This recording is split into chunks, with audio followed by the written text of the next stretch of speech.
ফেসবুকে যে পরিমাণ ঝগড়া চলতেছে, আগে কিন্তু আমাদের বাড়িতে ঝগড়া লাগলে কি করতাম, ভাত খাইতে বসছি আমার অবস্থায়ও দেখতাম যে দৌড়াই চলে যাইতাম, বা কোনো কাজ করতেছি, ইম্পর্টেন্ট কাজ করতেছি, কিন্তু ওই ইম্পর্টেন্ট কাজটা কিন্তু তখন আর ইম্পর্টেন্ট থাকতো না, ওই ঝগড়াটাই দেখতাম।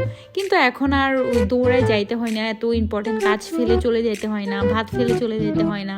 এখন হচ্ছে আমরা বাসায় শুয়েও ঝগড়া দেখতে পারি। আসসালামু আলাইকুম এভরিওয়ান, কি অবস্থা সবার, কেমন আছেন? আই হোপ সবাই অনেক ভালো আছেন। ঝগড়াঝাটি দেখলে আসলে মন টন ভালো থাকে।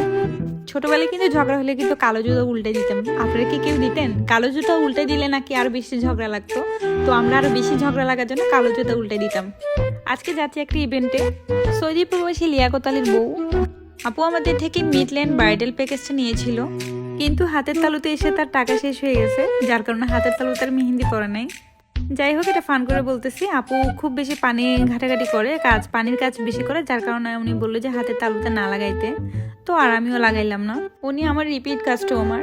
গতবার যখন আমি ওনাদেরকে মেহেন্দি পরাইতে গেছিলাম তখন উনি সিরিয়াল পায় নাই, কারণ ব্রাইডালই দুজন ছিল, উনি নন ব্রাইডাল ছিল, তো আমার কোয়ার্টিস্টের হাতে উনি মেহেন্দি পরছিল। তো এইবার উনি বলতেছে যে আমার হাতেই পড়বে, আমাকে ফোন দিয়ে ডিরেক্টলি বুকিং কনফার্ম করে। উনি বলে যে আমি যদি যাই তাহলে উনি মেহেন্দি পরবে, না হলে পরবে না।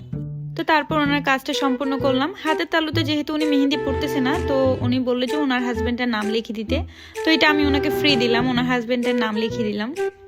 কাজ শেষ করে আমি বাসায় চলে যাচ্ছি।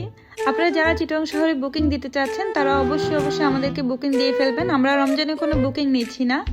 যাদের রমজানের আগে ডেট ফিক্সড হয়ে গেছে তারা দ্রুত বুকিং করবেন।